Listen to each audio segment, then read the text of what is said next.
Welcome to Tales of Wonder. I'm Maida,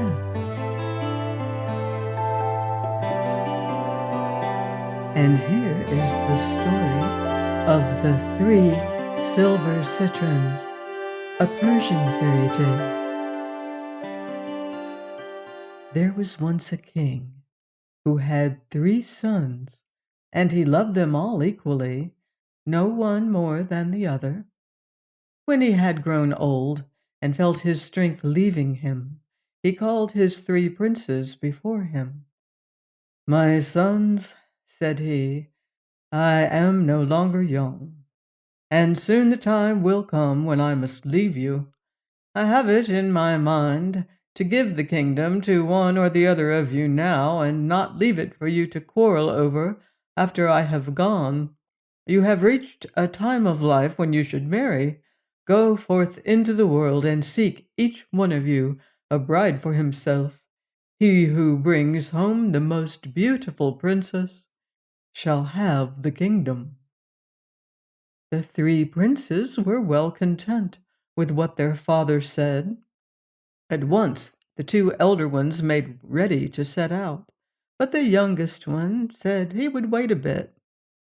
"It is not right," said he, "that our father should be left alone in his old age. I will wait until my brothers return, and then I too will start out to try my fortune in the world." That was good hearing for the older princes, for they had always been a bit jealous of their younger brother, and were just as well pleased not to have him with them. Before they set out, they packed a bag full of food to carry with them, for they had no wish to starve by the wayside. They took baked meats and boiled meats and little cakes and big cakes and fine white bread and wine to drink. Well, off they set, and on they went, a short way and a long way, until they came to the edge of a forest. And there they sat down in the shade to eat, and when they spread the food out before them, it made a fine feast, I can tell you. Just as they were about to begin, an old woman came hobbling out of the forest. She was so old that her nose and chin met, and she was so bent that she could hardly get along, even with the help of the crutch she had. "Good masters, give me a bite and a sup, I beg of you," she said. "It is 100 years since I have tasted anything but black bread." "If you've lived on black bread that long, you can live on it a little longer," said one of the princes, and then they both laughed. However, they bade the old crone come back after they had gone, and it might be she would find some broken bits lying round, and those she might have, if she cared to gather them up. Then the princes went on eating and drinking, and after they had finished, they journeyed on again. Presently they came to a crossroads, and there they separated. One went east, and one went west. The eldest prince took the east road, and soon it brought him to a castle. And in this castle lived a princess, who was as pretty as a picture. It was not long before the prince won her to be his wife, for he was a stout and comely lad, and as soon as they were married, he set out for home, taking his bride with him. As it happened with the eldest prince, so it did with the second brother. He also found a castle and a princess, and won her to be his bride, and brought her home with him to his father's house. And when the 2 princesses met, it was hard to choose between them. They were both so pretty. It seemed as though the kingdom would have to be divided between the elder brothers and their pretty brides. But first it was only right that the youngest prince should have a chance. So now that his brothers had returned, he was ready to set out into the wide world and see what sort of a beauty he could pick up.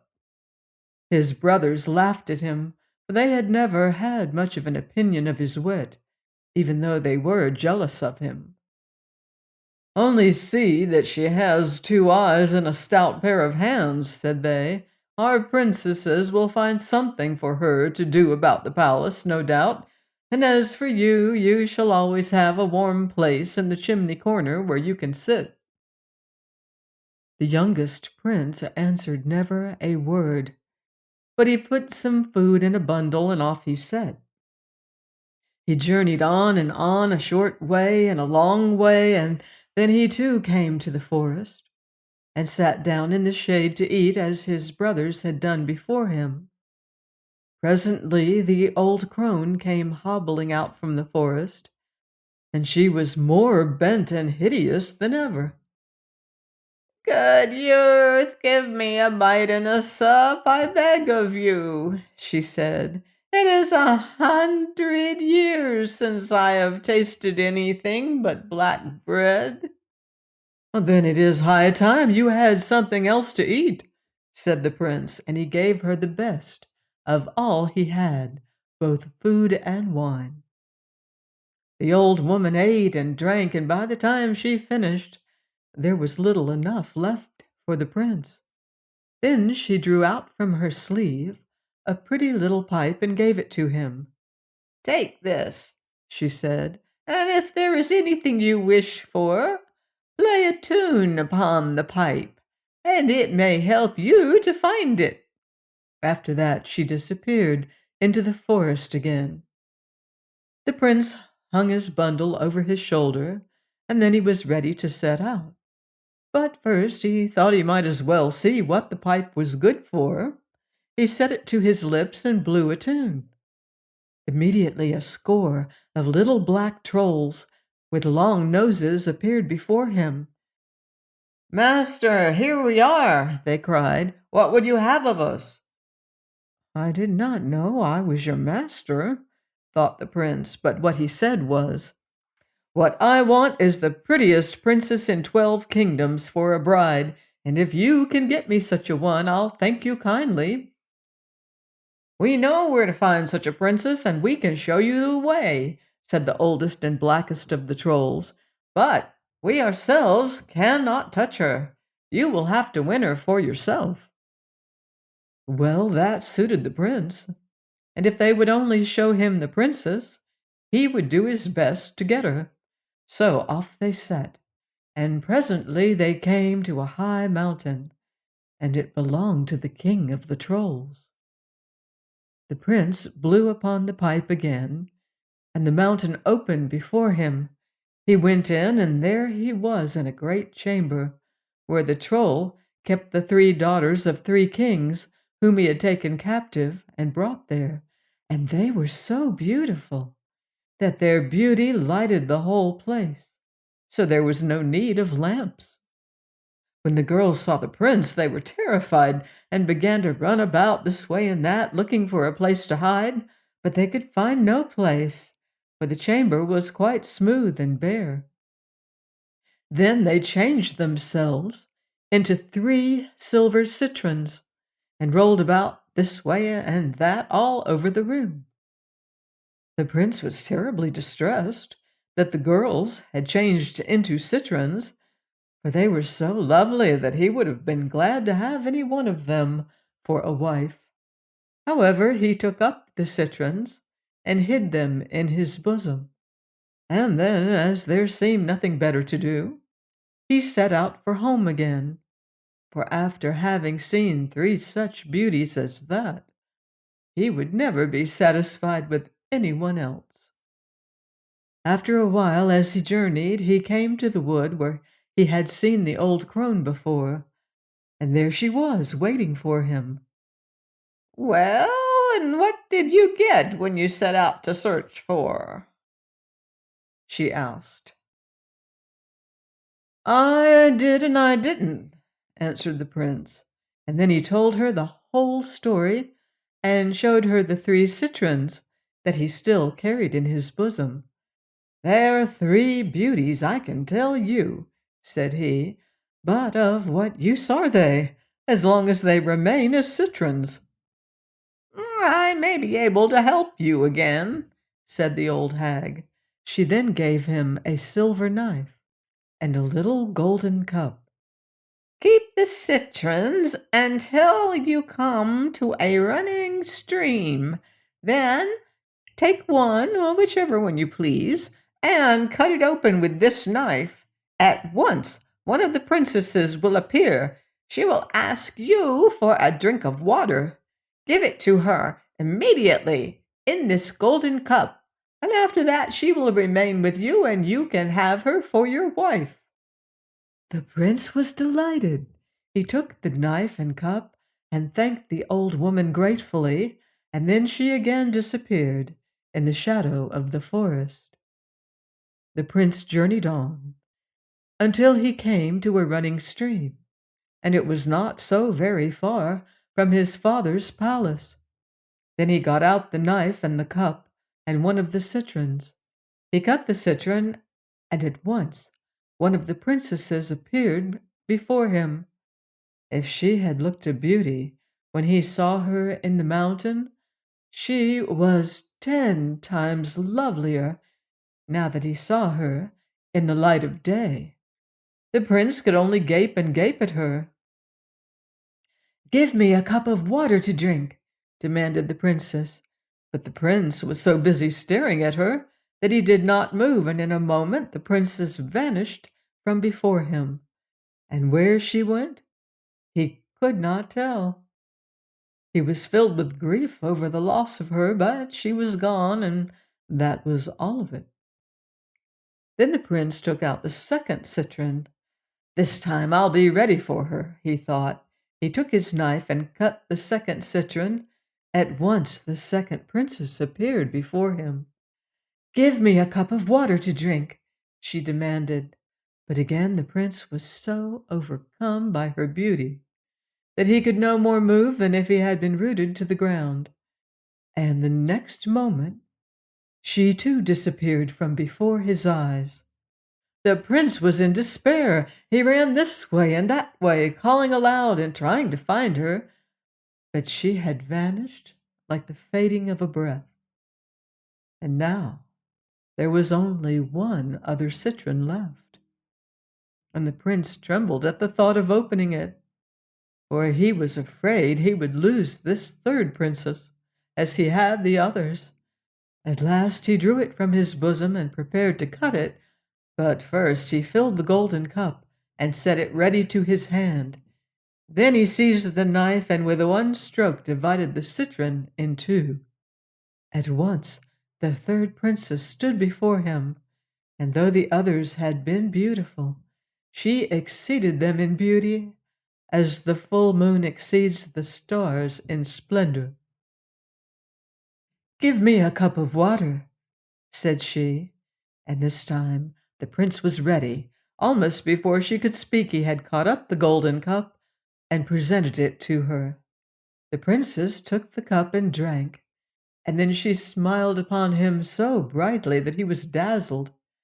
"Now I am yours, and you are mine," said she, "and where you go I will follow, for I have no one in all the wide world but you." The prince was almost wild with happiness. He kissed her hands and looked with joy upon her face. But she was dressed only in a linen shift. The prince took off his cloak and wrapped it about her. "Climb up into a tree," said he, "and hide yourself among the branches, and I will go to the castle and bring you from thence robes and jewels and all things fitting for such a beautiful princess to wear." To this the princess agreed. The prince helped her to climb up among the branches of a tree that overhung the water, and then hastened away to the castle. The beauty sat there among the leaves, waiting for his return, and the time of waiting was long. For when the prince reached the castle, he was obliged to stay and tell the whole story to his father before the king would permit him to return with the robes and jewels he had promised to bring to his bride. Meanwhile, an ugly kitchen wench who worked in the castle, came to fetch water from the spring, for every day the princesses required it for their baths. The girl had brought with her an earthen jar to hold the water. As she leaned over the stream to fill the jar, she looked down into the water and saw the face of the princess reflected there as she peered out from the leaves above.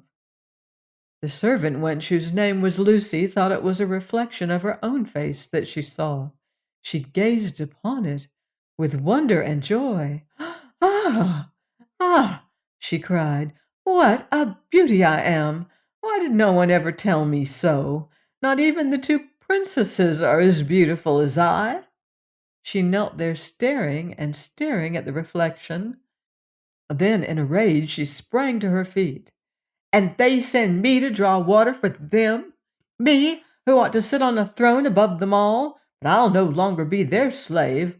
I'll break their water jar to pieces, and if they send me with others, I'll break them too."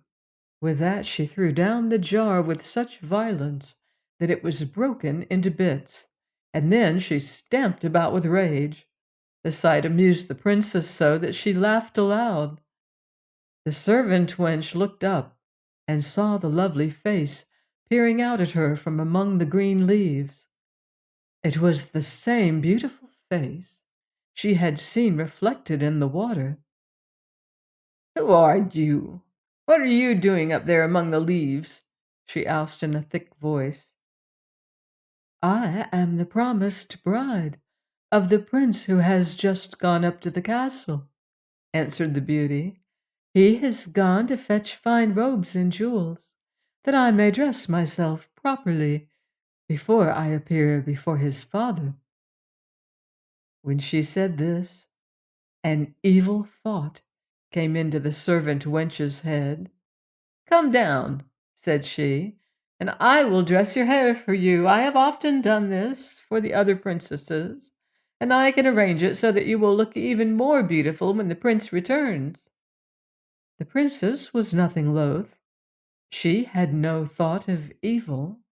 She climbed down from the tree and sat herself upon a rock, while Lucy looped and pinned her hair in place and wove a crown of flowers to place upon it. "Come now, see how beautiful you are," said the servant. She led the princess to the place where the stream was deepest, and when the beauty stooped to look at herself in the water, Lucy pushed her in. After that, she stripped herself to her shift and hid her clothes under a rock and climbed up into the tree. There she sat among the leaves, peering out just as the princess had done. Presently the prince returned, bringing with him all sorts of beautiful clothes and gifts for his princess bride. What was his amazement to see, instead of the beauty he left in the tree, the ugly face of the servant wench smiling down at him from among the leaves. "What are you doing there?" he cried, "and what have you done with the princess?" "Alas," said the servant maid, pretending to weep, "I am the princess. After you left me, a wicked enchantress came by this way and changed me into this shape." The prince was filled with grief and horror at these words. However, he believed her, and could not find it in his heart to punish her for a misfortune she could not help. He showed her the robes and jewels he had brought, and the servant wench made haste to come down and dress herself in them. When she had done this, she looked more hideous than ever. The prince could hardly bear to look at her, his grief and shame were so great. Nevertheless, he took her by the hand and led her back to the castle. There the king was waiting, full of impatience, to see the bride of his youngest son, this the most beautiful princess in all of the 12 kingdoms. But when the prince brought the ugly servant wench before him, he could hardly believe his eyes. "This a beauty?" he cried. "Are you a fool, or do you take me for one? It is an insult to bring me such a creature for a daughter-in-law." The older princes and their brides did not try to hide their scorn or laughter. But the servant sank on her knees weeping and repeated to the king the same story she had told the prince. She assured him that she had been as beautiful as the day when she had climbed up into the tree, and would be so still if the wicked enchantress had not passed by and bewitched her. The king frowned and stroked his beard. "Yours is a sad case," said he, "and since the prince has given his word to marry you he must. Perchance sometime your beauty may return." He then gave orders that Lucy should be shown to the apartments prepared for the princess, and that she should be waited on and served, just as though she were the beauty his son had promised him. But the heart of the prince was like a stone in his bosom, and he could not bear to look upon the ugly one who was to be his bride. Now, when the princess had been pushed into the water, she had not been drowned as Lucy thought. Instead, she changed into a beautiful silver fish that swam about in the stream or hid under a grassy bank. Now there was another servant who came down to the stream for water instead of Lucy, and one day when this servant dipped the jar into the water, the fish swam into it, and she carried it back to the castle with her.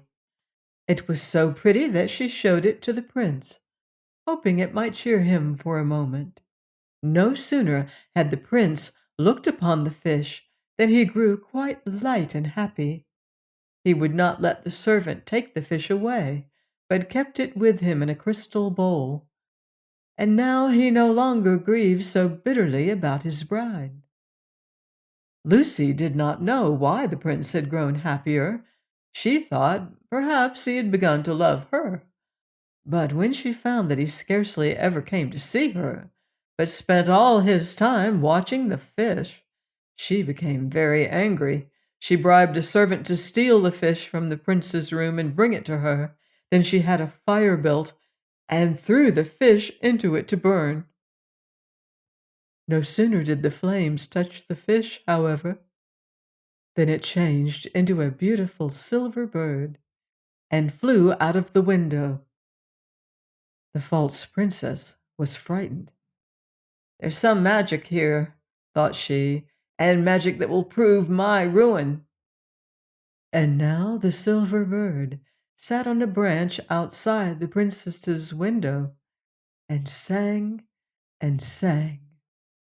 The prince heard it, and his heart was filled with joy.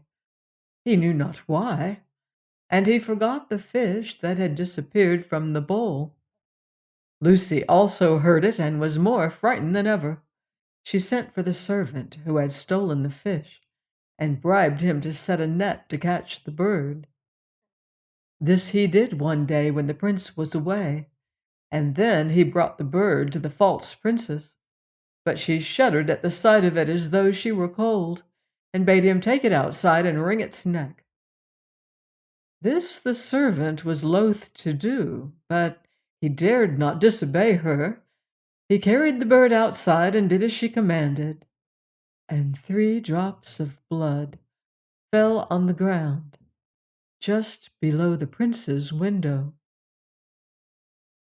The next morning, when the prince awoke, he saw with amazement that a beautiful citron tree was growing outside of his window. Its trunk was silver, and its leaves were silver, and on the branch nearest his window hung 3 silver citrons, and they were exactly like the silver citrons he had brought from the troll's home under the mountain. The prince saw them hanging there, and his heart was filled with joy and hope as he looked at them. He reached out and plucked them and hid them in his bosom. Then he took the silver knife and the golden cup and hastened down to the stream where he had opened the citrons before. He cut the first citron, and at once the first princess appeared and asked him for a drink of water, but he scarcely looked at her, and she fled away. He cut the second citron, And the second princess appeared and demanded water, but he never stirred, and she too vanished. Then he filled the golden cup with water, and with a trembling hand cut the third citron. Immediately the third princess appeared. "Give me of the water to drink," said she. At once the prince handed her the golden cup. She drank deeply, and then she smiled upon him. And it was his own dear love who stood before him, more beautiful than ever. The prince could hardly believe in his good fortune. But the princess told him all that had happened to her, how Lucy had pushed her into the water, and how she had been changed, first into a fish, and then into a bird, and then into a citron, as she had been before. The prince could not wonder and marvel enough. He took her by the hand and led her up to the castle, and her golden hair fell all about her, so that she seemed to be clothed in a shimmering golden mantle. When she appeared before the king, he was amazed at the beauty of her, and when the prince told him that this was his true bride and not the other, his happiness knew no bounds. The whole palace resounded with rejoicings. Only Lucy was so terrified that she ran and jumped out of a window and broke her neck. But the kingdom was given to the youngest prince, and he and his princess reigned there in peace and happiness as long as they lived. Please join me here next time for more enchanting stories on Tales of Wonder.